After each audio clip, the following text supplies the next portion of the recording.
بسم اللہ الرحمن الرحیم الصلاۃ والسلام علیکم یا خاتم النبیین. السلام علیکم students. Today we are going to discuss lesson number 4, that is obedience of prophets and executive authority. Last lecture میں آپ کو پتہ ہم نے اوبیڈینس آف اللہ المائٹی پڑھا، تو اب اسی وہ ہم نے ایک ورس وہاں پڑھی تھی کہ اللہ تعالیٰ کی اطاعت کرو، اس کے محبوب پاک کی اطاعت کرو اور ان کی جن کو تم پہ حاکم مقرر کر دیا گیا. تو اس میں ہم نے اللہ تعالیٰ کی اطاعت کے بارے میں پڑھا، اس میں ہم رسول پاک صلی اللہ علیہ وسلم کی اطاعت کے بارے میں اور ایگزیکٹو اتھارٹی سے وہی مراد ہے رولرز یا اولی الامر، ٹھیک ہے، ان کی اطاعت. تو پہلے وہی ڈیفینیشن آف اوبیڈینس، یہ وہی لاسٹ لیکچر والی ہے. As a life of a Muslim must be یہاں بی ای آنا ہے، must be directed upon a full and unserved cooperation between his spiritual and his bodily self. کہ ایک مسلمان کی جو زندگی ہے وہ کس طرف ڈائریکٹ کرتی ہے، اس کی منزل اس طرح ملتی ہے کہ وہ اگر اس کی باڈی اور اس کی روح، سول اور اسپریچول اینڈ باڈیلی سیلف، یعنی کہ اس کی روح اور اس کے جسم کے درمیان فلی کوآپریشن ہو، ایک تعاون ہو. So the leadership of our prophet embraces life as a compound entity. تو جو لیڈرشپ ہے، ویسے الٹیمیٹ جو ہماری لیڈرشپ ہے، یعنی کہ ہمارے جو رہنما ہیں وہ تو رسول پاک صلی اللہ علیہ وسلم کی ذات اطہر ہے، لیکن جو ہمارے ظاہری رہنما بنا دی جاتے ہیں وہ اولی الامر، اس سے مراد وہ ہیں. تو یہاں بھی یہ بات بتائی جا رہی ہے کہ الٹیمیٹ جو لیڈرشپ ہے ہماری embraces life as a compound entity. Means جو ان کی لیڈرشپ ہے ہولی پرافٹ کی، اس کو ہماری ایمبریسز لائف، یعنی کہ ہماری جو زندگی ہے قبول کرتی ہے as a compound entity. Compound کہتے ہیں مرکب، ایک چیز جو مکس اپ ہو، مطلب ایک آل ان آل ان کو ہر زندگی کے ہر پہلو میں، اسپریچل ہو یا کوئی بھی زندگی کا پولیٹیکل، سوشل یا اکنامیکل، سارے جو پہلو ہیں، تمام جو اسپیکٹس آف لائف ہیں اس میں ایز اے لیڈر تسلیم کرتی ہے ہماری life. As sum total of moral and practical, وہی بات کہ تمام اخلاقی اور جو عملی چیزیں ہیں ہماری لائف کے جو پہلو ہیں، انڈیویجول اینڈ سوشل مینیفیسٹیشن، انفرادی یا معاشرتی کوئی بھی منشور ہے، اس میں ایز اے لیڈر جو ہے وہ ایک مسلمان کے لیے، مسلم کے لیے وہ the respected personality of holy prophet peace be upon him. This is the deepest meaning of سنت. تو یہ سنت کا ایک گہرا ترین مطلب ہے. سمجھ لیے نا آپ نے بات نے کہ سنت کا گہرا ترین پہلو یہ ہے کہ زندگی کے ہر معاملے میں اور روحانی معاملات میں، تمام معاملات میں جو الٹیمیٹ لیڈر ہے ہمارے، وہ the last holy prophet peace be upon ہم صلی اللہ علیہ وسلم ہیں. ٹھیک ہے، اس کے بعد جو ایگزیکٹو اتھارٹی ہے اس کی بھی اطاعت واجب ہے، وہ جو ظاہری طور پر ہمارے حکمران ہیں اور یہ سب کچھ، ان کے بارے میں بھی ہم آگے جا کے دیکھتے ہیں. تو یہ قرآن کی آیت دوبارہ کہ whatever the prophet enjoins you, جو رسول پاک صلی اللہ علیہ وسلم تمہیں عطا فرمائیں، ایکسیپٹ اس کو قبول، اس کو لے لو، قبول کر لو اور ویسے ہی کرو جو وہ فرمائے. And whatever he forbids you avoid, اور جس سے وہ تمہیں منع فرمائے اس سے تم باز آ جاؤ، رک جاؤ، یعنی کہ ان کی پیروی کرو ہر معاملے میں. The Jews have been split up into 71 aspects. یہودی جو ہیں وہ 71 فرقوں میں تقسیم ہوئے. The Christians into 72 sects. اور جو نصرانی ہیں، عیسائی ہیں، وہ 72 فرقوں میں. And the Muslim will be split into 73 sects. اور جو مسلمان ہیں ان کو کتنے 73 فرقوں میں وہ تقسیم ہوں گے. یہ جو ہے رسول پاک صلی اللہ علیہ وسلم کی حدیث مبارکہ ہے کہ عیسائی اتنے میں ہوئے اور یہودی اتنے میں، اور جو میری امت ہے وہ 73 فرقوں میں تقسیم ہوگی. جامعہ ترمذی کی حدیث مبارکہ، اور اس کا آگے بھی شاید یہاں ہو یا نہ ہو، آگے بھی رسول پاک صلی اللہ علیہ وسلم نے یہ فرمایا کہ جو ان 73 فرقوں میں صرف جو ایک فرقہ ہے وہ جنت میں جائے گا. ٹھیک ہے، ہم ادھر دیکھ لیتے ہیں کہ ادھر کیا لکھا ہے. In this connection it may be mentioned that in Arabian usage the number 70 very often stands for many.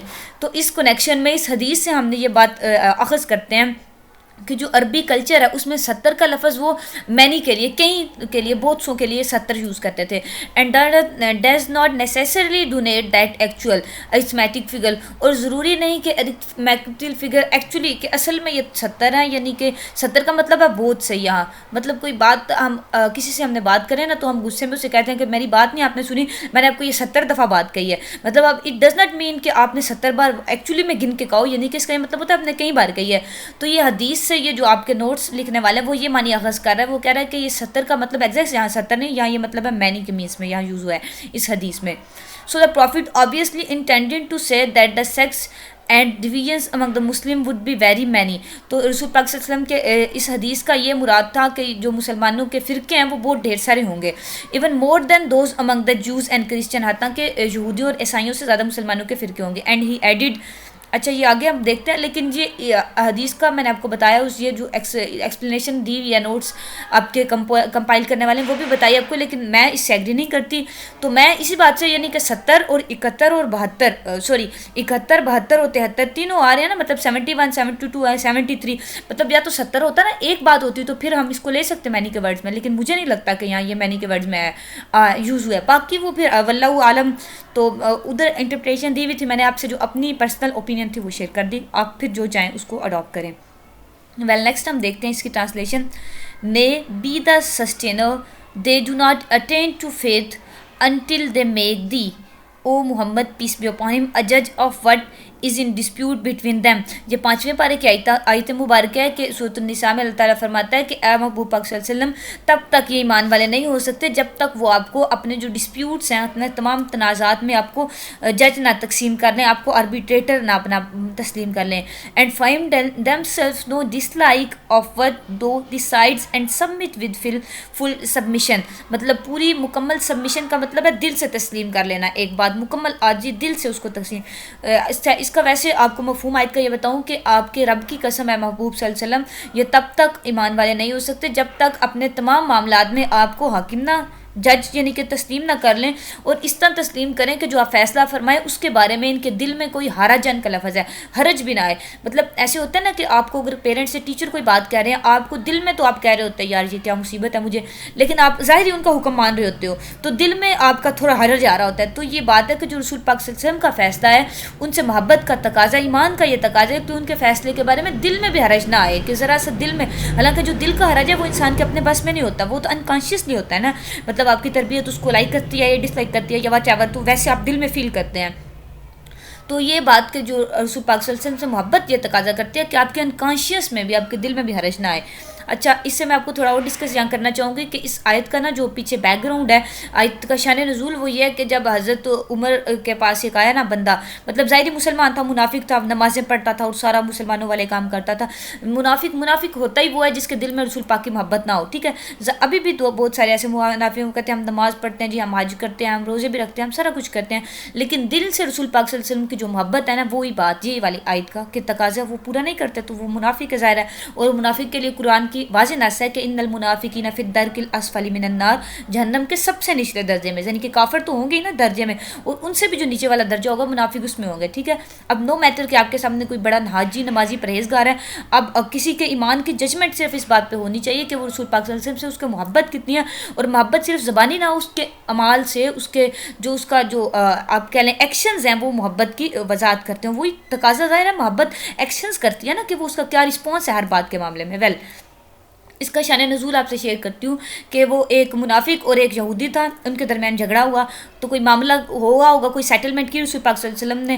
تو اس کے بعد نا جو وہ منافق ہے کہتا ہے جی چلو یہ حضرت عمر سے بھی، حضور نے ظاہر یہودی سچا تھا اس کے حق میں فیصلہ فرما دیا، تو منافق کہتا ہے جی چلو حضرت عمر کے بھی عدالت میں چلتے ہیں. تو وہ آگے ساتھ یہودی، تو یہودی منافق نے ساری بات اپنی کہی، یہ جی ایسے ہوا تو ہماری ایسے لڑائی ہوئی تو اس نے ایسے کیا، سارا مطلب کہانی سنا دی جو اس نے گھڑی ہوئی تھی یا واٹ ایور. تو اب یہودی سے جب حضرت عمر نے فرمایا نا کہ ہاں بھائی ایسی بات ہے، تو اس نے صرف ایک بات عرض کی، اس نے کہا کہ میں آپ کو صرف ایک بات بتاؤں کہ یہ جو آپ کے ڈسپیوٹ آیا نا آپ کے سامنے، اس کا فیصلہ رسول پاک صلی اللہ علیہ وسلم نے فرما دیا، اور آپ کے محبوب نے، اللہ کے محبوب نے، حضور نے میرے حق میں اس کا فیصلہ فرمایا. ٹھیک ہے، وہ بے شک یہودی تھا، وہ نہیں مانتا تھا رسول پاک صلی اللہ علیہ وسلم کو یا وٹ ایور جو بھی تھا اس کا اپنا سیک، لیکن اس نے یہ بات کہی کہ اس کا جو فیصلہ ہے نا کہ آپ کے ان کو پتا تھا کہ صحابہ کتنی محبت کرتے ہیں حضور سے، تو اس نے بس یہی عرض کی کہ اس کا فیصلہ رسول اللہ نے میرے حق میں فرما دیا. تو حضرت عمر نے پھر اس سے پوچھا منافق سے کیا ایسی بات ہے کہ یہ ٹھیک کہہ رہا ہے یہودی؟ تو اس نے کہا جی ہے تو ایسا ہی، لیکن میں چاہتا ہوں کہ آپ بھی ذرا مطلب بٹنگ کی یا اس نے وٹ ایور کوئی کوشش کی. تو حضرت عمر نے کہا اچھا ٹھیک ہے میں تمہارا فیصلہ فرماتا ہوں، ابھی کرتا ہوں تمہارا فیصلہ. اندر تشریف کے تلوار اٹھا کے لائے، اس کی آ کے گردن اتار دی، اس کو قتل کر دیا، اسی وقت جہنم واصل کر دیا. بڑا شور مچ گیا بھائی کہ یہ مسلمان تھا، نمازیں پڑھتا تھا، سارا کچھ کرتا تھا، مطلب ظاہر کلمہ گو اور سارا کچھ اس کے ایکٹس جو سارے تھے ظاہری. اب دل کا تو حال اللہ اور اس کے رسول کے علاوہ کون جان سکتا ہے. تو مطلب وہ لوگوں نے شور مچایا جی اس کو قتل کر دیا حضرت عمر نے، یہ وہ ساری باتیں. اب حضرت عمر اب لوگ نا معاملہ لے کر رسول پاک صلی اللہ علیہ وسلم کی خدمت میں حاضر ہوئے کہ اس سے پہلے کہ لوگ سارے جاتے اور مطلب ظاہر حضور تو جانتے ہیں نا سب، تو اس سے پہلے کہ وہ لوگ حاضر ہوتے یہ ڈسپیوٹ یہ معاملہ لے کے اللہ تعالیٰ نے یہ آیت مبارکہ نازل فرمائی کہ محبوب آپ کے رب کی قسم ہے یہ تب تک مومن ہو ہی نہیں سکتے جب تک آپ کے فیصلے کو ایسے تسلیم کریں کہ ان کے دل میں ذرا سا حرج بھی نہ آئے، اور اس کو ایسے مانیں وسلم تسلیمہ جیسے ماننے کا حق ہے، یعنی کہ دل سے اس کو تسلیم کریں. ٹھیک ہے. پھر جب لوگ گئے رسول پاک صلی اللہ علیہ وسلم کے پاس، حضور کے پاس، تو پہلے ہی پھر اللہ تعالیٰ نے کلام اپنا نازل فرما دیا، ریویلیشن فرما دی، تو پھر کس کے مجال تھے آگے بولتا؟ تو ظاہر ہے وہ منافق تھا اور پھر وہ جہنم. تو حضرت عمر کا قانون، پھر وہ حضرت عمر اس بات پہ حضرت عمر کو فاروق کا لقب ملا کہ یعنی کہ حق اور باطل میں فرق کرنے والا. ٹھیک ہے. اب لوگ قاتل کہتے رہے لیکن جو محبت کرنے والے ہیں جو اللہ تعالیٰ ہے وہ یہ فرماتا ہے کہ محبوب اب عمر فاروق بن گیا، حق اور باطل میں اس نے واضح فرق کر دیا. مطلب ایک بندہ جو نمازیں پڑھتا، کلمہ پڑھتا، مسلمان، سارے مسلمانوں والے کام کرتا، لیکن دل میں اس کے آپ کے فیصلے کا احترام نہیں ہے تو وہ مومن ہو سکتا ہی نہیں ہے. تو اب یہ حق اور باطل کتنا کلوزلی مطلب اس کو کوئی آبزرو کیسے کر سکتا ہے اتنی باریک سے؟ ظاہر اس کا سارا مسلمانوں والا حلیہ دل کا تو کوئی نہیں نہ حال جانتا، لیکن صرف ایک اتنی سی بات پہ حضرت عمر نے اس کا سر تن سے جدا کر دیا، اس کو جہنم واصل کر دیا، قتل کر دیا. تو اس بات پہ ان کو حق اور باطل میں فرق کرنے والا فاروق کا مطلب ہے فاروق کا خطاب ملا. ٹھیک ہے. کافی لمبی ڈسکشن ہو گئی ہے لیکن یہ آپ کو بتانا کچھ چیزیں ضروری تھی. ٹھیک ہے. اور آپ بھی اپنی کوشش یہی کریں کہ کامن مومن صرف وہ ہے جس کے دل میں رسول پاک صلی اللہ علیہ وسلم کی محبت ہے، باقی ساری سیکنڈری چیزیں ہیں. The first and foremost thing is only that which you require to complete your faith, to complete your ایمان، to complete and to sustain your عقیدہ. That is the love of Holy Prophet peace be upon him, and that is not only love, that's blind love مطلب اس طرح محبت کریں کہ آپ کو کچھ نظر ہی نہ آئے. ٹھیک ہے نا. اب اس کی بہت سی باتیں اس زمن میں کہنے کے لیے، یہ بات تو ویسے ہی ختم ہونے والی ہیں لیکن ہم اپنا لیکچر کنٹینیو کرتے ہیں. ٹھیک ہے. نیکسٹ دیکھتے ہیں اینڈ پھر ورس ہے ان کنتم تحبون اللہ والی، یہ بھی ورس ہے قرآن پاک کی، اس کو بھی ہم دیکھ لیتے ہیں کہ ہم محبوب صلی اللہ علیہ وسلم فرما دیجیے اگر تم اللہ سے محبت کرتے ہو تو میری پیروی کرو تو وہ تمہارے گناہ بخش دے گا اور تم پہ رحم فرمائے گا. انگلش میں دیکھ لیتے ہیں اس کو. اف یو لو گاڈ، اگر اللہ سے محبت کرتے ہو، فالو می، میری پیروی کرو، گاڈ ول لو یو، اللہ تم سے محبت فرمائے گا، and forgive you your sins، تمہیں تمہارے گناہ بخش دے گا، اینڈ گاڈ از forgiving، اور اللہ بخشنے والا ہے، اینڈ ڈسپینسر آف گریس، مہربان ہے، بخشنے والا، انتہائی رحم فرمانے والا ہے. سے فرما دیجیے اوبے گاڈ اینڈ دا اپوسٹل، کہ اللہ اور اس کے رسول پاک صلی اللہ علیہ وسلم، اس کے محبوب صلی اللہ علیہ وسلم کی اطاعت کرو. But if they turn away, لیکن اگر وہ منہ پھیریں یعنی کہ اس سے روگردانی کریں آپ کے حکم سے، behold God loved for not the unbelievers, تو پھر اللہ تعالیٰ جو ہے وہ کافروں سے محبت نہیں کرتا، جو انبلیورز ہیں غیر مسلم، اللہ ان سے کو پسند نہیں فرماتا. The sunnah of the prophet is here, یہاں رسول پاک صلی اللہ علیہ وسلم کی سنت مبارکہ ہمارے پاس ہے.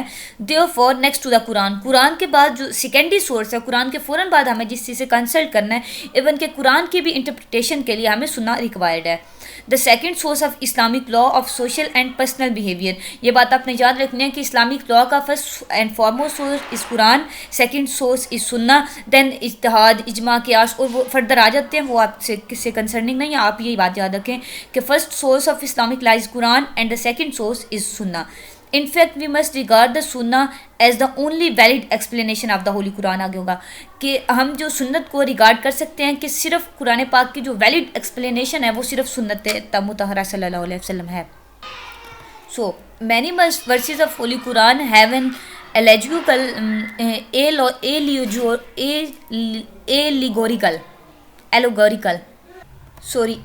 allegorical meaning.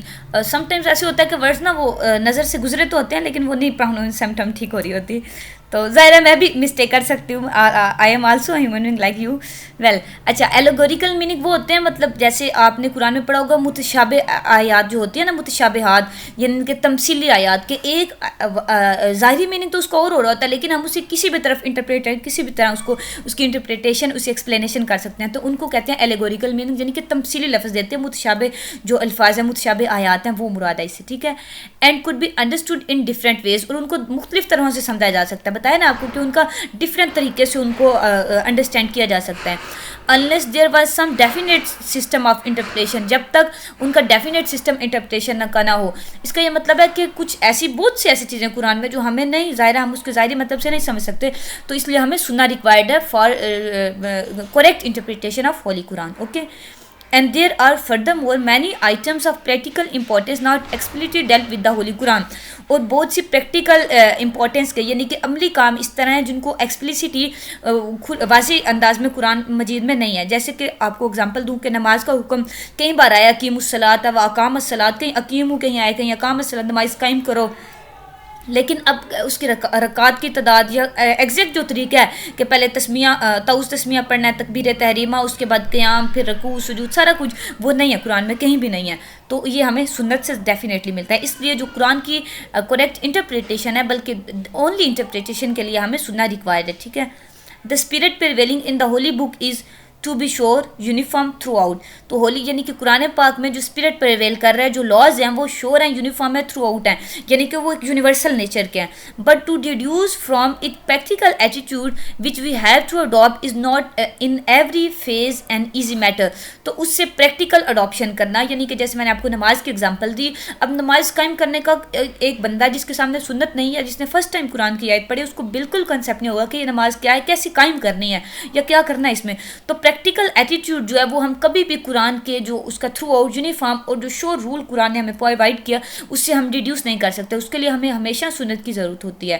So long as we believe that his book is the word of God, کیونکہ ہمیں یقین ہے کہ جو قرآن پاک ہے, جو کتاب ہے, وہ اللہ تعالیٰ کے الفاظ ہیں, perfect in form and purpose. Definitely وہ اپنے فارم میں, پرپز میں, ہر طرح سے کائنڈ میں پرفیکٹ ہیں. The only logical conclusion is that it never was intended to be used independently of the personal guidance of the Prophet. تو اب پرفیکٹ فارم میں بھی, پرپز میں, تو اس بات سے جو ہم لاجیکل کنکلوژن ڈیڈیوس کرتے ہیں وہ یہ ہے کہ اس کی انٹینشن, مطلب اس کا ہرگز یہ نہیں ہے کہ یہ use independently of the personal guidance of the prophet, کہ پروفٹ صلی اللہ علیہ وسلم کی پرسنل گائیڈنس کے لیے ان کی, یعنی کہ قرآن جو ہے وہ پرسنل نہیں, وہ تو پوری نوع انسانیت کے لیے نا, بلکہ پہلی جو کتابیں تھیں وہ ایک صحیفہ یا کوئی کتاب بھی وہ ایک خاص قوم کے لیے تھی. تو قرآن کا یہ اعجاز ہے کہ وہ ساری نوع انسانیت کے لیے. یہاں بھی وہی بات یہ ہوتی ہے کہ personal guidance of the prophet کے لیے انٹینٹ نہیں ہے قرآن, وچ از امبوڈیڈ ان سسٹم آف سنہ.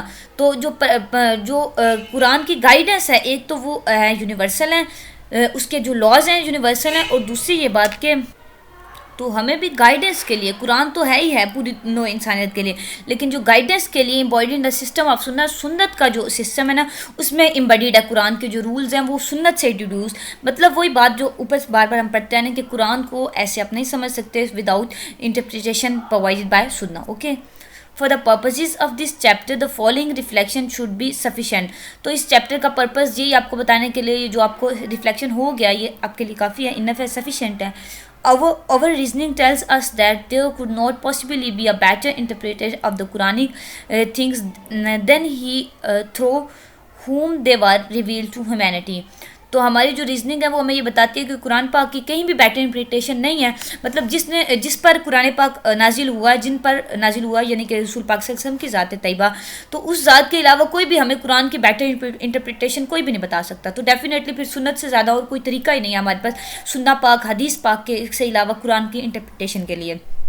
ایک ہی بات ڈفرینٹ معنوں میں بار بار اس میں پیراگرافس میں بیان ہوئی ہے. ان کو آپ کو کریم کرنے کی بالکل ضرورت نہیں, صرف سمجھ لیں, more than enough for you. The slogan we so often hear is out days.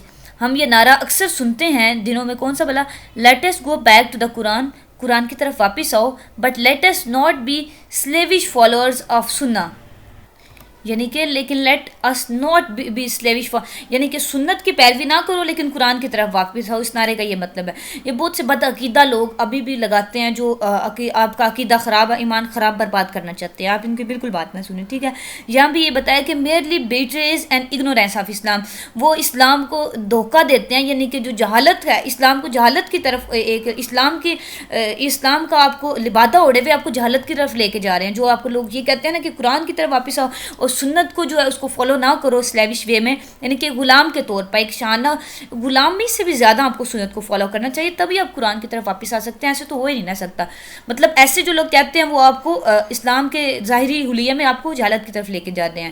Those who speak so so resemble a man who wishes to enter a place. جو ایسا کہتے ہیں وہ ان کی مثال اس آدمی جیسی ہے جو ایک جگہ پہ داخل ہونا ایک پیلس ایک محل میں داخل ہونا چاہتا ہے but does not wish to employ the genuine key. لیکن وہ جو اس کی اصلی چابی ہے, اصلی کنجی ہے اس محل کی, اس کو استعمال نہیں کرنا چاہتا. Which alone is fit open the door. تو اب یہ جینین کی جو ہے وہ صرف اس سے محل کا دروازہ کھلے گا نا اگر آپ محل میں انٹر ہونا چاہتے ہیں. تو اگر اس کو جینین کی کو آپ ٹچ بھی نہیں کرنا چاہتے تو آپ محل میں داخل ہونے کی ہزار ہاں خواہش کریں تو آپ نہیں ہو سکتے داخل. ایسی بات ہے نا. And so we come to the very important question as to the authenticity of the sources which reveal the life and sayings of the holy prophet to us. تو اب ہم موسٹ امپورٹنٹ کویشچن ہے جو اس کی طرف آتے ہیں کہ جو ذریعہ ہے ایتھینٹسٹی کا. مطلب لوگ اب جو اعتراض کرتے ہیں سنت پہ وہ یہ بھی اعتراض کرتے ہیں کہ آپ کو کیسے پتہ ہے کہ جو سنت آپ کی طرف آئی ہے رسول پاک صلی اللہ علیہ وسلم کی وہ اتھینٹک ہے. مطلب اتنے 100 سال ہو گئے ہیں تو اس میں لوگوں نے غلط ملط بھی تو کر دیا گیا ہوگا نا. تو اس بات کا جواب ہے دیز سورسز آر دا احادیث. تو سنت جو ہمیں ڈیڈیوس جو ہمارے تک آئی ہے اس کا جو ہمارے پاس ذریعہ ہے وہ حدیث مبارکہ ہے. The traditions of the sayings and action of the holy prophet reported and transmitted by the companion and critically collected in the first few century of Islam. تو ان لوگوں کو یہ جواب دیا جا رہا ہے کہ جو حدیث مبارکہ ہمارے پاس آئی ایک تو وہ ہے کہ جو رسول پاک صلی اللہ علیہ وسلم نے حدیث کی یہ ڈیفینیشن بھی آپ کو پرووائڈ کی گئی, ٹھیک ہے, اس کو آپ نے میمورائز بھی کرنا ہے کہ جو حضور پاک صلی اللہ علیہ وسلم کی سینگز ہیں, ان کے فرمان, ان کے ایکشنز, ان کے اعمال, یعنی یہ سب کچھ. اور دوسری بات یہ کہ ان کو جو اسلام ہے اس کے جو پہلا ارا ہے یعنی کہ شروع میں ان کو کمپائل کر لیا گیا تھا, ڈیڈیوس کر لیا گیا تھا. فرسٹ فیو سینچریز اسلام آنے کی شروع والی صدیوں میں ہی صحابہ کرام نے حضور کے جو کمپینین ہیں انہوں نے کریٹیکلی اس کو کلیکٹ کیا تھا بہت اچھے طریقے سے, کین آبزرویشن کے بعد, تو تبھی وہ ہم تک پہنچی ہیں. تو اس کا یہ مطلب ہے کہ اتھینٹک ہے یہ چیز, جو سورس ہمارے تک حدیث کی پہنچی ہے یہ بالکل درست ہے اور ٹرو ہے. تو اگر آپ حدیث کا ڈیپ کریں نا اسٹڈی تو آپ کو پتہ چلے گا حدیث کی آگے بھی اقسام ہے. کچھ حدیث ضعیف حدیث ہوتی ہے, کچھ اب متواتر حدیث, مشہور حدیث, غریب حدیث, مطلب جس میں راوی ضعیف ہو مطلب آپ کو بتانے والے کا, اور کچھ حدیث نے ڈھیر سارے صحابہ کرام نے روایت کی ہیں اور تابعین نے بھی ایسے, اور اتنے ڈھیر سارے لوگ جن کے اخلاقات بھی اتنے اچھے ہوں, اعلیٰ اخلاق میں فائز متقی پرہیزگار ہو, تو ایسے شائبہ ہی نہیں ہو سکتا کہ وہ اتنے سارے لوگ جھوٹ پہ کیسے جمع ہو سکتے ہیں. تو اب اس کا یہی مطلب ہے نا کہ یہ حدیث جو ہے کہ یہ رسول پاک صلی اللہ علیہ وسلم سے مروی ہے اور یہ ٹھیک ہم تک پہنچی ہے. تو اب ایسے لوگ جو حدیث پہ اس معنی میں اعتراض کرتے ہیں نا کہ اب اتنے 100 سال گزرنے کے بعد بھی آپ کے پاس کیسے ہے, تو ان کا پھر یہی جواب ہے. اور اگر حدیث کا آپ ڈیپ مطالعہ کریں تو اس میں آپ کو بہت سارے اصول ملیں گے, تو آپ اس بات پہ مجبور ہو جائیں گے یہ بات ماننے کے لیے کہ جو حدیث ہم تک پہنچی ہے, جو ایون بخاری شریف کی حد تک جو حدیث ہے نا وہ تو بالکل ٹھیک ہے, کریکٹ ہے. اور پھر ڈفرینٹ راویوں نے ان کو ڈفرینٹ طریقے سے بیان کیا. جو بھی آپ نے دیکھا ہوگا نا کہ حضرت امام بخاری سے روایت ہے کہ فلاں صحابی سے, پھر فلاں تابعی سے, فلاں سے, مطلب جو بڑی بڑی احادیث مبارکات ہیں اس میں لکھا ہوتا ہے کہ یہ ان سے روایت کرتے ہیں, یہ ان سے, مطلب پتہ چل رہا ہوتا ہے کہ یہ سلسلہ کن کے ذریعے جا کے رسول پاک صلی اللہ علیہ وسلم سے ملتا ہے.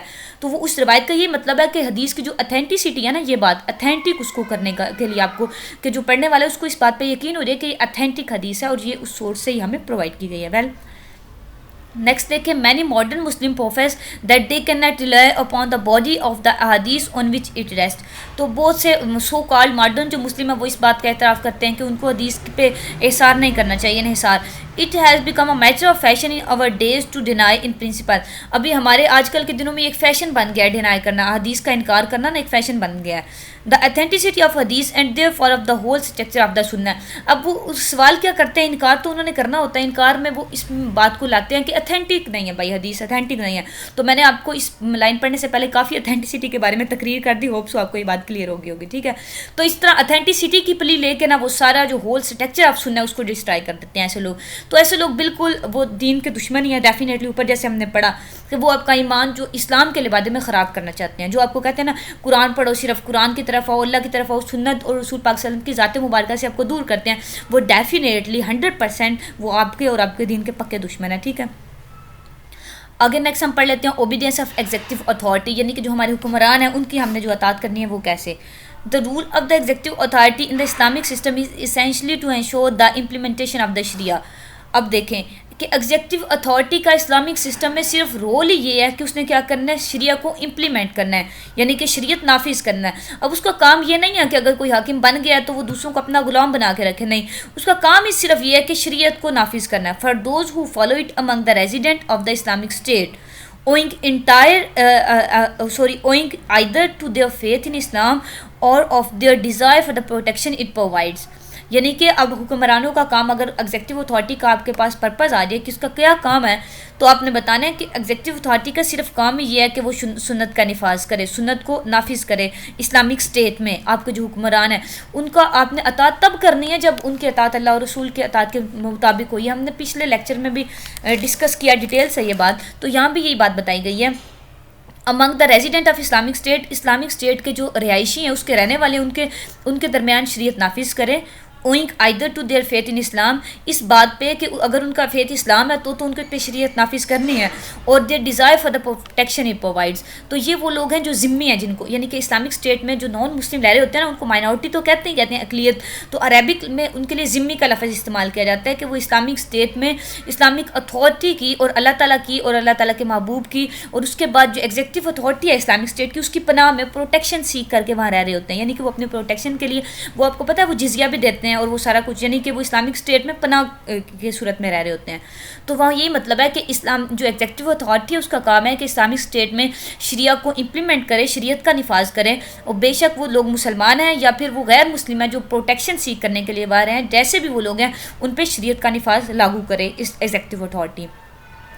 Thus, the Islamic State does not require of its subject any new sort of legal encumbrance. تو اب اسلامک اسٹیٹ جو ہے وہ اس کے اپنے سبجیکٹ میں کوئی بھی لیگل انکمبرنس نہیں چاہتی، یعنی کہ کوئی اب آ گیا اسلامک اسٹیٹ کا کوئی حکمران بنا ہے تو وہ کہے نا میں اس میں لیجسلیشن کروں، میں قانون سازی کروں، رولز بناؤں، یہ تو اس کی بالکل بھی ضرورت نہیں ہے۔ ہماری جو لیجسلیشن، ہماری جو لیگل لاز ہمیں پرووائڈ کیے ہیں، وہ قرآن اور سنہ ہمارے لیے وہ ہمارے لیے کافی ہیں، ٹھیک ہے۔ مطلب اب جو ایگزیکٹو اتھارٹی ہے، کوئی حکمران ہے، اس کا کام صرف امپلیمنٹیشن آف شریعہ ہے، ناٹ دا لیجسلیشن۔ یہ بات آپ نے یاد رکھنی ہے، تو ادھر بھی یہی بات بتائی گئی ہے۔ But rather that they implement what their faith requires of them، تو وہی بات کہ اس کو یہ نہیں چاہیے کہ وہ اب قانون سازی کرے، اس کو یہ چاہیے کہ اس کو نافذ کرے، اس کا ایمان، اس کا جو اسلام ایمان اس کا وہ بھی اس سے یہ ریکوائر کرتا ہے، یہی ڈیمانڈ کرتا ہے کہ وہ شریعت کا نفاذ کرے، نہ کہ خود سے قانون بنانے لگ جائے۔ It is for this reason that the Islamic system different from all man-made system of the government in which citizens subject to the command of people not different from themselves۔ یہ اس وجہ سے ہے کہ جو اسلام کا نظام حکومت ہے، اسلام کا جو سسٹم ہے وہ انسان کے بنائے ہوئے سسٹم سے مختلف ہے۔ ڈیفینیٹلی مین میڈ سسٹم سے جو اسلام کا سسٹم ہے وہ ڈیفر کرتا ہے، بہت ہیوج وے میں ڈیفر کرتا ہے۔ وہ جو دوسرا سسٹم ہے اس میں کیا، citizen subject to the commands of the people, شہری جو ہیں وہ لوگوں کے احکامات کے تابع ہو جاتے ہیں۔ یعنی کہ اب ایک حکمران بن گیا نا، تو وہ چودھری ہے، سیٹھ ہے، نمبردار ہے، وٹ ایور جو بھی ہے، پرائم منسٹر، پریزیڈنٹ ہے، تو اب لوگ اس کے تابع ہو جاتے ہیں۔ لیکن جو Islamic society, true Islamic society, اس میں لوگ اپنے حکمران کے ایگزیکٹو اتھارٹی کے تابع نہیں ہوتے، وہ تابع اللہ اور اس کے رسول کے رہتے ہیں۔ حکمران جو ہے اس کا صرف کام یہ ہے کہ وہ شریعت کا نفاذ کرتا ہے، شریعت کو نافذ کرتا ہے۔ تو اب آپ کے دماغ میں پاکستان کی اسلامک اسٹیٹ چل رہی ہوگی، لیکن بدقسمتی سے انفارچونیٹلی مجھے یہ کہنا پڑ رہا ہے کہ اسلامک جو اسٹیٹ ہے نا، یہاں یہی مین میڈ لاز چلتے ہیں کہ لوگ کہتے ہیں ہمارے غلام، ہمارے نوکر بن کے رہو، وہ خود ہی جو اوپر حکمران بیٹھا ہے اس کو خاتم النبیین یا کچھ کلمے، ان کو خود ایمان کی جو بیسک چیزیں وہ نہیں پتہ، تو وہ شریعت کو امپلیمنٹ کیسے کریں گے؟ انفارچونیٹلی یہ ہم لوگوں کا ڈرا بیکس ہے نا، کہ ہم لوگ ان کو ووٹ دیتے ہیں اور ان کو سلیکٹ کرتے ہیں اپنے ریپرزینٹیٹیو کہ وہ ہم پہ آ کے ایگزیکیوٹ کریں، لیکن ایگزیکٹو اتھارٹی آپ دیکھیں، اگر آپ اسلام جانتے ہیں تو آپ کو ہونا چاہیے پتا کہ وہ آپ کے جو کمانڈرز نہیں ہیں، وہ آپ کے باس نہیں ہیں، but they are your servants. Servant اس وے میں کہ ان کا کام ہے شریعت کا نفاذ کرنا، نہ کہ آپ ان کے سرونٹ ہیں، آپ کو ان کو بالکل بھی نہیں ان کو اوبے کرنا، آپ کو اوبے کرنا صرف اللہ اور اس کے رسول کو، ٹھیک ہے۔ یہ ٹرو سینس ہے اسلام میں گورنمنٹ کا، اسٹیٹ کا، اور ایک اسلامک اسٹیٹ کا۔ People not different from them self, ٹھیک ہے، وہی بات کہ وہ لوگ ان کے کمانڈز میں آ جاتے ہیں، ان کا حکم ماننے لگ جاتے ہیں جو ان کے مختلف نہیں ہوتے، تو ظاہر ہے وہ ہمارے جیسے ہیں، بلکہ ہم سے بھی بدتر ہی کہوں گی میں تو، مطلب جتنا ہمیں ایک عام بندے کو اسلام کا نالج ہے، اتنا اگر اس کے حکمران کو نالج نہ ہو تو اس کی یہ تو انتہائی بدقسمتی ہے نا، یعنی کہ اس کے لیے تو ایک بیک فال ہے، اس کو پیچھے دیوار پہ دھکیل دینے والی بات ہے۔ تو اسلام کا جو سسٹم ہے، آپ نے یہ بات رکھنی ہے کہ اسلام کا سسٹم یہ ہے کہ اسلام میں جو ایگزیکٹو اتھارٹی ہے وہ implementation of Sharia, not the implementation of man made laws, and not its purpose is to legislation, ٹھیک ہے۔ لیجسلیشن آگے ہو چکی 1400 سال پہلے ہماری مسلمانوں کی اور ایک اسلامک اسٹیٹ کی، اس کو صرف امپلیمنٹ کرنا ہے۔ اب بتا دیا آپ کو کہ ایگزیکٹو اتھارٹی کیا ہوتی ہے, اولو الامر کون ہوتے ہیں, آپ کے حکمران, آپ کے رولرز ہوتے کون ہیں. اب آپ کو وہ انٹروڈیوس ہو گئے, تو جو ایسے حکمران ہیں ان کی پھر اطاعت آپ پہ لازم کی گئی ہے قرآن میں, ٹھیک ہے. اب بہت سے لوگ سوال اٹھاتے ہیں نا کہ آپ پہ اطاعت امیر جو ہے وہ واجب ہے, فرض ہے بلکہ, لیکن اطاعت امیر فرض ہے, امیر میں جب یہ کوالیفیکیشن ہوں. اب دیکھو آپ کو اوبیڈینس آف ایگزیکٹو اتھارٹی آپ کا ٹاپک ہے, لیکن پہلے آپ کو بتایا گیا ہے کہ آپ کی ایگزیکٹو اتھارٹی, آپ کا گورنمنٹ سسٹم ایسا ہو تو تب آپ اس کی اطاعت کریں. اب آگے ہم دیکھتے ہیں کہ such government require the obedience of its citizen even by force measure. تو ایسی جو گورنمنٹ ہو جو امپلیمنٹیشن آف شریعہ کرے, وہ اپنے سٹیزن سے, اپنے شہریوں سے اپنی اطاعت کو ریکوائر کرتی ہے. یہ اسلام میں اور کرنا بھی چاہیے اس کو. The Muslim owing to his belief in Allah, مسلمان اللہ تعالیٰ پہ اپنا یقین رکھتے ہوئے, از اے فالوور آف دا شریعہ, وہ شریعت کا پیروکار ہوتا ہے. He is certain that it is the truth outside of which there is no truth, وہ اس بات پہ یقین رکھتا ہے کہ یہ ایک حق ہے, کون بلا, اس کی شریعت جو ہے وہ حق ہے, اس سے باہر کوئی اور حق ہے ہی نہیں. And that it is he embodiment of justice outside of which there is no justice, اور وہ یہ اس بات پہ یقین رکھتا ہے کہ جو اس کی شریعت ہے یہی انصاف کے تمام تقاضے پورے کرتی ہے, اور اس سے باہر اس کے لیے کوئی انصاف نہیں ہے. One of the requirement of his faith, ایک اس کے ایمان کا یہ بھی تقاضا ہے, is that Muslim submit to the ruling of Allah is every matter on which he and other men dish agri, کہ مسلمان اپنے ہر معاملے میں اللہ تعالیٰ کی جو رولنگ ہے, اللہ تعالیٰ کی حاکمیت کو تسلیم کرتا ہے. یہ ایمان کا تقاضا ہے مسلمان کے. اگر آپ ایسا نہیں کرتے تو آپ ایمان کے تقاضوں پہ پورا نہیں, rather you are disbeliever, ٹھیک ہے. تو وہ اللہ تعالیٰ کے جو اللہ تعالیٰ کی رولنگز, اللہ کے احکامات کو اپنے تمام احکامات پہ, اپنے تمام میٹرز میں اس کو پریویل کرتا ہے, اس کو جو ڈومینیٹ قرار دیتا ہے. بے شک وہ اس سے ایگری ہو یا ڈس ایگری کرتا ہو, بے شک وہ ڈس ایگری کرتا ہو یا اندر کوئی اور بندہ اس سے ڈس ایگری کرتا ہو, لیکن وہ جو رولنگز آف اللہ ہے اس کو فوقیت دیتا ہے, اس کو پریورٹی دیتا ہے. And that he do so without finding any rancour in his heart towards the Sharia ruling, اور وہ ایسا کرتا ہے اپنے دل میں کوئی بھی ہچکچاہٹ پیدا کیے بغیر. ہم نے اوپر پڑھا نا کہ حرج بھی, کوئی دل میں حرجن کا لفظ تھا, کوئی حرج بھی نہ کریٹ ہو, تو یہاں بھی وہی بات بتائی گئی ہے. Even if it seems to be contrary to his own wishes, حتیٰ کہ اگر وہ اس کی خواہشوں کے خلاف ہو تب بھی وہ اس پہ عمل کرتا ہے. The Muslim must accept the judgement and obediently carry it out because in truth its implementation will count as good as deed for the Muslim. مسلمان ہمیشہ اس ججمنٹ کو, یعنی کہ جو اس کی شریعت کی طرف سے ہوتی ہے, شریعت کے مطابق اس کے حکمرانوں کی طرف سے ہوتی ہے, اس کو تسلیم کرتا ہے اور اس کو اوبیڈینٹ کرتا ہے, یعنی کہ اس پہ عمل کرتا ہے, کیونکہ یہی حق ہے, اور اس کی جو امپلیمنٹیشن ہے, اس کا نفاذ اس کو ایک اچھا مسلمان بناتا ہے. And will be a form of worship for which he may be rewarded, اور یہ ایک عبادت کا طریقہ بھی ہے. ظاہر ہے اگر اللہ کے حکم مانیں اور اللہ کے حکم کے مطابق اور اللہ اس کے رسول کے حکم کے مطابق آپ اپنے خلیفہ کا یا آپ اپنے جو آپ کا حکمران ہے اس کو حکم مانیں, تو یہ آپ کے لیے ایک عبادت کا طریقہ بھی ہے, جس کے لیے آپ کو ریوارڈ بھی ملے گا, یعنی کہ جزا بھی ملے گی اس کی. آن دا ادر ہینڈ, دوسری طرف his refusal to carry out the sentence of the Sharia, جو شریعت کی سزا اگر شریعت نے کسی چیز پر لگائی ہے اس سے وہ ڈینائی کر رہا ہے, ریفیوز کر رہا ہے اس کو, یعنی کہ اس کے آگے وہ انکار کر رہا ہے, ول بی اے مس ڈیڈ, یہ ایک ظاہر گناہ کا کام ہے, ایک برا عمل ہے, فار وچ ہی میں بھی پنش, جس کی اس کو سزا ملے گی. اللہ سیڈ, تو نیکسٹ ورس تھی آپ کی, وہ میں نے آگے کر دی, وہ یہی ہے جو ہم پیچھے پڑھ کے ہے نا, فلاح و ربو کا والی, حرجن والی, کہ اپنے دل میں کوئی حرج نہ پائے, وہی ورس ہے, یہ اس کی ٹرانسلیشن ہے. if the Muslim should fail to do his duty, اگر ایک مسلمان اپنا یہ فریضہ جو اوپر بتایا گیا وہ کرنے میں فیل ہو جاتا ہے, ناکام رہتا ہے, then the executive authority in the Islamic state shall compel him to carry out his obligation and fulfill his covenant with Allah. تو جو ایگزیکٹو اتھارٹی ہے اسٹیٹ کی, وہ اس کو اس کا یہ فرض یاد دلاتی ہے. کون سا فرض؟ کہ اس کو اللہ اور اس کے رسول کے جو احکامات ہیں ان کو ہر حال میں تسلیم کرنا, چاہے وہ اس کے لیے ڈس لائکنگ ہو, کسی ہو کوئی اور اس سے ڈس ایگری کر رہا ہو, چاہے اس کا ظاہر میں اس کا نقصان ہو, اس کو نفع اپنا نہ نظر آ رہا ہو, تب بھی اس کو اللہ اور اس کے رسول کے احکامات ماننے ہیں. تو اگر مسلمان ایسا نہیں کرتا تو جو ایگزیکٹو اتھارٹی ہے, اس کا حکمران, خلیفہ, امیر اس پہ مقرر کیا گیا ہے, وہ اس کو یہ ڈیوٹی اس کی یاد دلاتا ہے اور اس کو اس بات پہ کمپیل کرتا ہے, مجبور کرتا ہے کہ وہ جو اللہ تعالیٰ سے اپنا کووننٹ, اپنا ایگریمنٹ, پرومس جو اللہ تعالیٰ سے اس نے کیا ہوا ہے. ظاہر جب آپ کلمہ طیبہ پڑھتے ہیں تو آپ اللہ اور اس کے رسول کے ساتھ ایک کووننٹ, ایگریمنٹ, ایک پرومس کر لیتے ہیں, کیا بھلا, کہ ہم ہر حال میں اللہ اور اس کے رسول کی اطاعت کریں گے. تو اگر کوئی بندہ مسلمان نہیں کرتا تو جو اس کا خلیفہ ہے اس کا یہ فرض ہے کہ وہ اس کو کمپیل آؤٹ کرے, کہ وہ اپنا کووننٹ اللہ تعالیٰ سے کیا وہ پورا کرے. Consequently, those we gave written on the subject of Islamic constitution, fiqh have confirmed that the rule of the representatives of the Islamic State, the Khalifa and his assistant, the governors, the judgment, and the other civil servant, is the defense of the faith and the administration of the worldly affairs of the Muslims.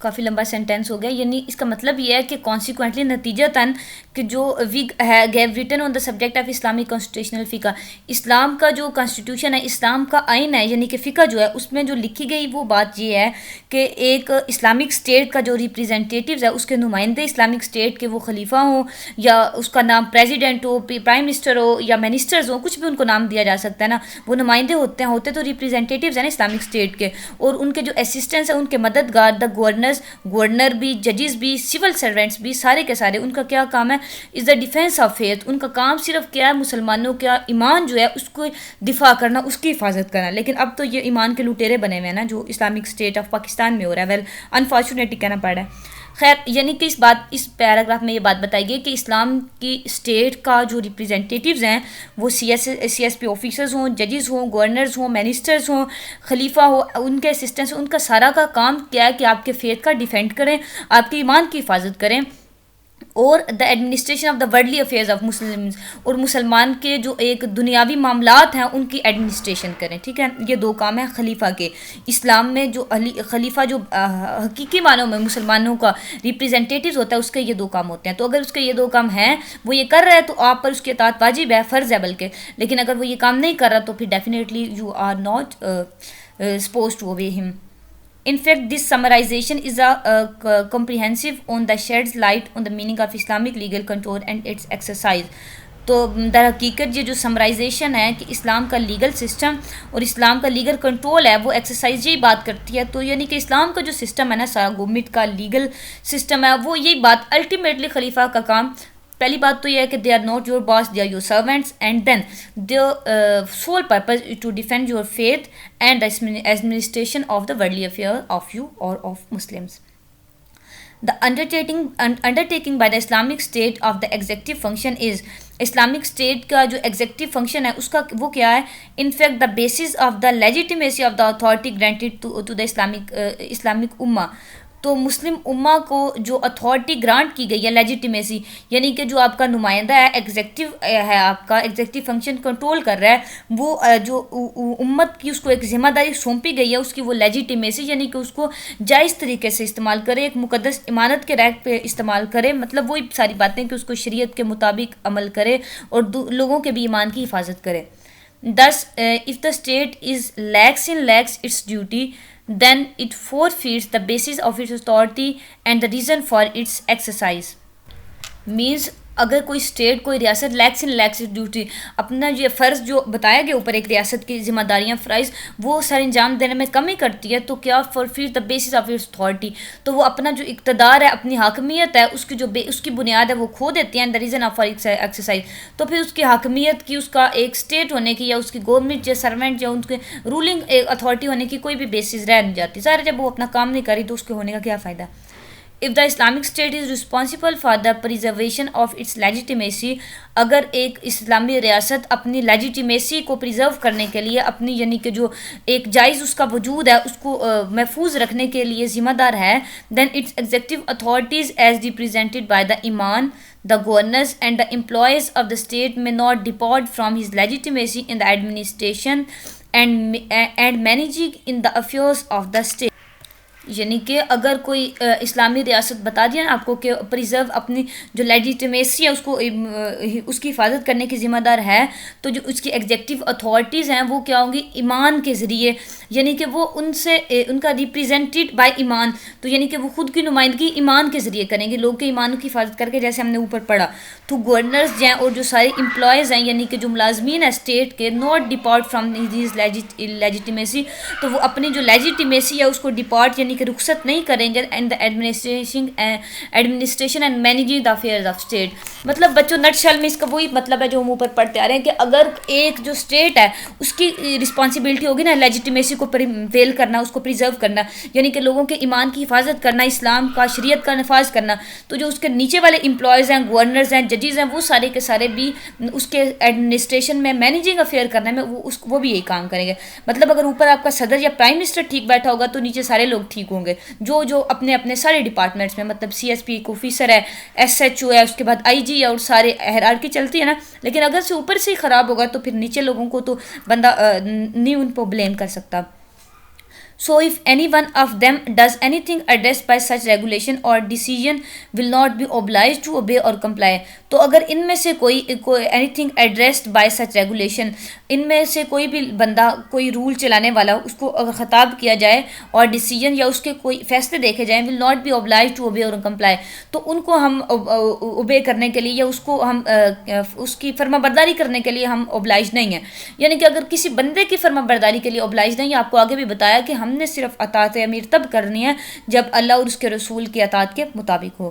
More ever if what he has done is of a material nature and causes loss or injury to an individual or to a group، کہ اگر وہ کوئی مادی کام کرتا ہے، کوئی دنیاوی nature کا کام کرتا ہے جس میں کسی بندے کو لاس یا انجری، نقصان، یا کوئی اس کو انجری کہتے ہیں نا وہ زخمی ہو رہا ہو، کوئی انڈیویجول، کوئی انسان انفرادی طور پر، یا کوئی گروپ اس سے انجرڈ ہو رہا ہو، then the chief executive must ensure the compensation is provided for such a loss. تو چیف ایگزیکٹو جو ہے، جو خلیفہ ہے، حکمران ہے، یا کوئی بھی ایگزیکٹو اتھارٹی پہ بیٹھا ہوا ہے، اس کو کمپنسیشن دینی چاہیے، یعنی کہ اس کو اس کا ہرجانہ پے کرنا چاہیے. a loss either through the courts or ombudsman. Courts کہتے ہیں عدالتوں کو، امبڈسمنٹ بھی وہی ہوتا ہے جو لوگ، یعنی کہ پنچایت کا ایک سسٹم نہیں ہوتا جو انصاف کے تقاضے پورے کرنے. مطلب یہ ہے کہ اگر حکمران جو آپ کا خلیفہ، امیر، جو ایگزیکٹو چیف ایگزیکٹو منسٹر کوئی بھی ہے نا، اگر اس سے کوئی کام ایسا ہو جاتا ہے کہ کسی کی انجری یا کسی کو لاس ہوتا ہے تو اس کو بھی کمپنسیشن پے کرنی ہے. اسلامک اسٹیٹ کی بات ہو رہی ہے، پاکستان کی بات نہیں ہو رہی، ٹھیک ہے. تو وہ بھی مطلب جواب دہ ہے کہ کوئی غریب آدمی بھی ہے نا، اس کا اگر اس نے گھر 1 لاکھ نوکریاں، 1 کروڑ نوکریاں دینے کے بہانے یا لوگوں کے گھر ختم کر دی ہے نا، تو وہ ذمہ دار ہے، کیونکہ اللہ اور اس کے رسول کے سامنے وہ جواب دہ ہے، کیونکہ وہ اس کو خلافت کو ایک امانت کے طور پر استعمال کر لے، اور وہ کتنا بھی غریب یا بدحال آدمی ہے لیکن اس کی جو انجری یا لاس کاز ہوا ہے وہ اس کو کمپنسیشن اس کو پے کرنے کا اس پہ فرض ہے، وہ اوبلائزڈ ہے، اس کو پے کرنا چاہیے. اور وہ کورٹ آف لا میں اس کی بھی ایسی جواب طلبی ہونی چاہیے جیسے ایک عام آدمی کی ہوتی ہے. آگے خلیفہ ابو بکر proclaimed his principle in his first address after becoming خلیفہ by saying، حضرت ابو بکر صدیق رضی اللہ تعالیٰ عنہ کا خلیفہ ہے کہ انہوں نے اپنے جو پہلا خطبہ ہے اس میں یہ ارشاد فرمایا، اپنے ان کا خطبہ یہ ہم ہائی لائٹ بھی کر لیتے ہیں اور اس کو دیکھتے بھی ہیں، یہ مجھے بہت پسند ہے حضرت ابو بکر صدیق کا پہلا خطبہ. یہ بات ان کی تو ویسے سونے سے لکھنے کے قابل ہے. دیکھتے ہیں. obey me as long as I obey Allah، میری پیروی کرو، یعنی کہ میری اطاعت کرنا جب تک میں اللہ کی اطاعت کروں، اینڈ ہز پروفٹ، اور اس کے رسول کی اطاعت کروں. if ever I should disobey them، اگر کبھی بھی میں ان کی اطاعت میں کمی کر دوں، then you need no longer to obey me، تو پھر تمہیں کوئی حق نہیں کہ تم میری اطاعت کرو. دیکھو انہوں نے صاف بات پہلے ہی کر دی واضح، حالانکہ وہ صدیق اکبر ہیں، بعد از انبیاء جو ہیں ان کا درجہ ہے، لیکن انہوں نے بھی یہ بات کی. تو پھر آج کل کے حکمران کون ہوتے ہیں؟ ہمیں اپنے کمپائل کرنے والے، ہمیں خود پہ اوبلائزڈ کرنے والے، یا ہمیں اپنے سرونٹ بنانے والے. انہوں نے بھی یہ بات کی، حضرت ابو بکر صدیق نے بھی، کہ ان سے بڑا خلیفہ کون ہو سکتا ہے، مطلب رسول اللہ کے بعد یا انبیاء کے بعد. انہوں نے یہ کہا کہ اگر میری اطاعت تب تک کرنا جب میں اللہ اور اس کے رسول کی اطاعت کروں، جب میں ان کی اطاعت میں کمی بھی کر دوں تو تم میں میری اطاعت کوئی ضرورت ہی نہیں ہے تمہیں کرنے کی. all of the rightly guided خلیفہ and the just imams after him followed the same principle of the Sharia. تو ان کے بعد بھی جو رائٹلی گائیڈڈ خلیفہ تھے، خلیفہ راشدین جتنے بھی، اور امامز جو آئے ہیں، سارے جو اسلامی خلافت چلتی رہی ہے، ان سب نے بھی اسی پرنسپل کو اوبے کیا ہے، which has come to known through an aggregate of Sharia texts which taken collectively. تو یہ پرنسپل شریعہ کے ٹیکسٹ سے ہی بنا ہے نا، یعنی کہ شریعت کے قرآن اور سنت کی روشنی میں یہ پرنسپل بنا ہے، کیونکہ قرآن جو کہتا ہے کہ امیر کی اطاعت تب کرو اللہ اور اس کے رسول کی اطاعت کے مطابق ہو، سنت میں بھی بہت سی ایسی حدیث مبارکہ ہیں. تو یعنی کہ وہ کہہ رہے ہیں کہ یہ ٹیکسٹ جو ہے یہ شریعت کا ایگریگیشن ہے، شریعت کو ایگریگیٹ کر کے کولیکٹیولی یہ بات انہوں نے فرمائی اپنے خطبہ میں، اور اسی کو سب نے بعد میں امامز اور بعد میں جتنے بھی خلیفہ رہے انہوں نے اسی کو اوبے کیا. have preemptory authority. This leads us then to one of the most important principles to government in Islam.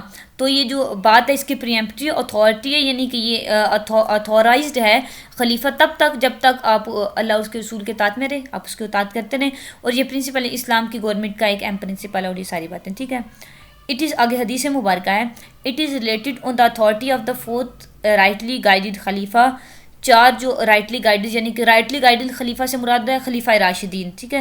چار جو خلیفہ راشدین ہیں، چوتھے خلیفہ راشد ہیں جو حضرت علی رضی اللہ تعالیٰ عنہ، ان سے روایت ہے کہ that the prophet of Allah کے محبوب پاک صلی اللہ علیہ وسلم sent out a military expedition with the men from the Ansar as it's commander, کہ آپ نے ایک ملٹری یعنی کہ ایک وفد بھیجا اور ایک انصاری آدمی کو ان پہ حاکم مقرر کر کے کمانڈر بنا کے بھیجا اس وقت وفد کا. After they had sent out, رسول پاک صلی اللہ علیہ وسلم نے ان کو بھیج دیا. The commander attempted to test the earnestness of his men by saying to them.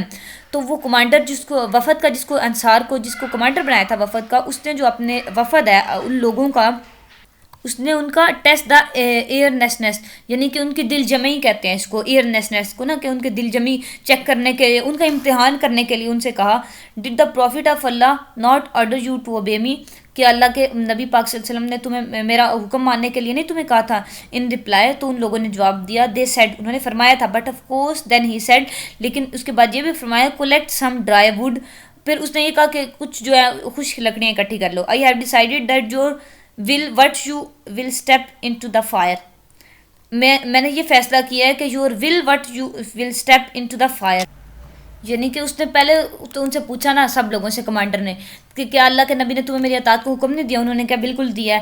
پھر اس نے کہا کہ لکڑیاں اکٹھی کرو، آگ جلاؤ، تو میں یہ فیصلہ کیا کہ تم سب کو نا آگ میں اسٹیپ آؤٹ کرو، آگ میں قدم رکھو.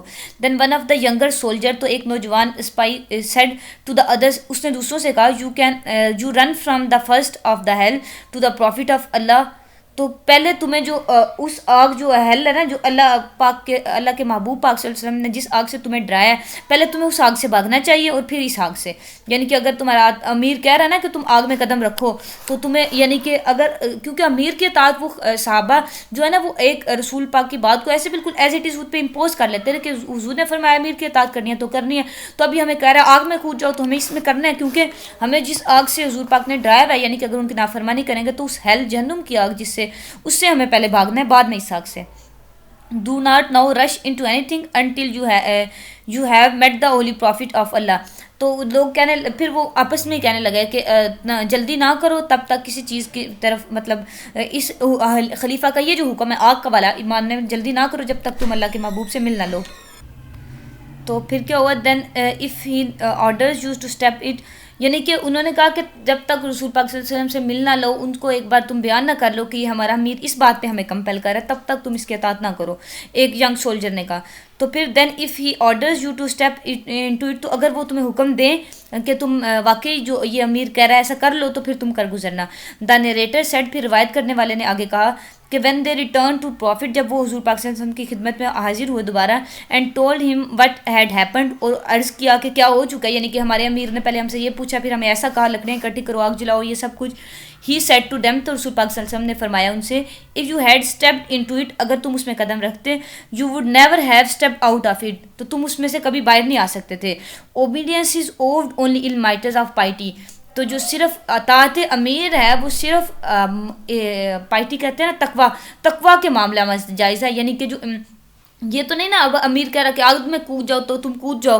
تو اب جب لوگوں نے جب حضور سے عرض کی تو حضور نے یہ فرمایا کہ اگر تم اس میں قدم رکھتے تو تم باہر ظاہر نہیں آ سکتے، جل جاتے آگ میں اور یہ نقصان ہوتا ہے تمہارا. تو پھر فردر ایکسپلین کرتے ہوئے رسول پاک صلی اللہ علیہ وسلم نے فرمایا کہ اطاعت امیر تب واجب ہے جب وہ تمہیں اللہ تعالیٰ اور اس کے رسول کے احکامات کے اندر رہتے ہوئے تمہیں حکم کرے، تو اس کی اطاعت اور حکم وہی واجب ہے. ساری وہی باتیں جو ہم نے اوپر پڑھی ہیں حدیث سے، ہم نے اس کا کرکس نکالیا، ہمیں بات اتھینٹک ہو گئی. امام بخاری اینڈ مسلم نے اس کو ریلیٹ کیا، اس کو ریٹ کیا حدیث مبارکہ کو. ٹھیک ہے بچوں، نیکسٹ ہمارے ورسز اور حدیث ہیں وہ نیکسٹ ویڈیو میں انشاءاللہ کریں گے. Take care of yourself. اللہ حافظ.